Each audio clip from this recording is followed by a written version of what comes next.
Hi hello welcome back to my channel Sonu Juhi's kitchen. ఇవాల్టి వీడియోలో క్విక్గా టేస్టీగా పొటాటో ఫ్రై ఎలా తయారు చేసుకోవాలో ఈ వీడియోలో చూద్దాం. ఈ బంగాళదుంపల ఫ్రై టమాటా పప్పు, సాంబార్, పప్పుచారు ఇలా చేసుకునేటప్పుడు సైడ్ డిష్గా చేసుకోండి, చాలా బాగుంటుంది. లేదా రైస్లో డైరెక్ట్గా కలుపుకొని తిన్నా చాలా బాగుంటుందండి. ఒకసారి ట్రై చేసి చూడండి, మళ్ళీ మళ్ళీ చేసుకొని తింటారు, అంత బాగుంటుంది. ముందుగా 3 బంగాళదుంపలను తీసుకొని వీటికి తొక్కు మొత్తం తీసుకొని ఇలా తొక్కు తీసిన ఈ బంగాళదుంపల్ని సమానంగా ముక్కలు వచ్చేటట్లుగా కట్ చేసుకోవాలి. ఇప్పుడు అన్నీ ఇదే విధంగా కట్ చేసుకొని నీళ్ళల్లో వేసి 2-3 సార్లు శుభ్రంగా కడగండి.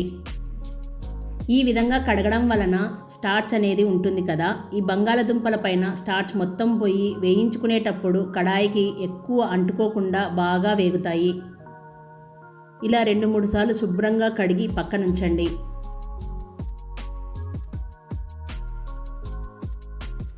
ఇప్పుడు ప్యాన్ వేడి చేసుకొని 2 లేదా 3 టేబుల్ స్పూన్ల ఆయిల్ వేసి, ఆయిల్ కాస్త వేడయ్యాక ముందుగా కట్ చేసి పెట్టుకున్న బంగాళదుంప ముక్కల్ని వేసి ఫ్లేమ్ని మీడియం ఫ్లేమ్లో పెట్టుకొని వేయించుకోవాలి. ఆయిల్ తక్కువ వేసుకున్నాం కాబట్టి ఈ ఆయిల్తోనే బంగాళదుంప ముక్కలన్నీ వేయించుకుంటున్నాను. మామూలుగా అయితే ఈ ఫ్రైకి ఆయిల్ ఎక్కువ పడుతుంది. ఇలా మధ్య మధ్యలో కలుపుతూ ఉండండి, లేదంటే ప్యాన్కి అంటుకుపోతాయి. ఇవి వేగేలోపు ఒక మిక్సీ జార్ తీసుకొని 3 పచ్చిమిర్చిని ఇలా తుంచి వేసుకోండి. అలాగే 1/2 టేబుల్ స్పూన్ మిరియాలు, 10-12 వెల్లుల్లి రెమ్మలు, ఈ 3 కలిపి ఫోర్స్గా మిక్సీ వేసుకోవాలి. మరీ పేస్ట్లా కాకుండా కాస్త కచ్చాపచ్చాగా వచ్చేటట్లు మిక్సీకి వేసుకోవాలి. చూడండి, ఈ విధంగా మిక్సీకి వేసుకొని పక్కనుంచండి.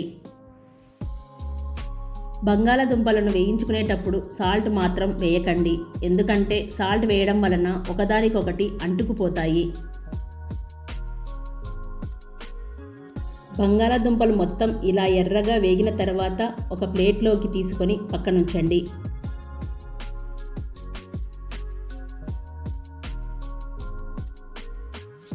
ఇప్పుడు ఇందులో కొద్దిగా ఆయిల్ మిగిలింది కదా, ఇదే ఆయిల్లో 1/2 టీ స్పూన్ ఆవాలు, 1/2 టీ స్పూన్ జీలకర్ర, 2 ఎండుమిరపకాయలు, 2 రెమ్మల కరివేపాకుని వేసుకొని ఆవాలు జీలకర్ర చిటపటలాడేంత వరకు వేయించుకోవాలి.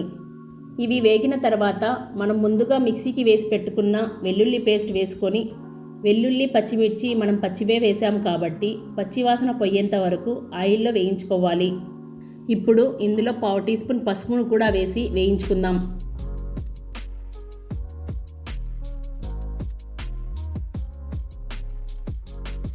చూడండి, ఇలా చక్కగా వేగిన తర్వాత మనం ముందుగా వేయించి పెట్టుకున్న బంగాళదుంప ముక్కలను వేసుకొని ఫ్లేమ్ని మీడియం ఫ్లేమ్లో పెట్టుకోవాలి, లేదంటే మాడిపోతుంది.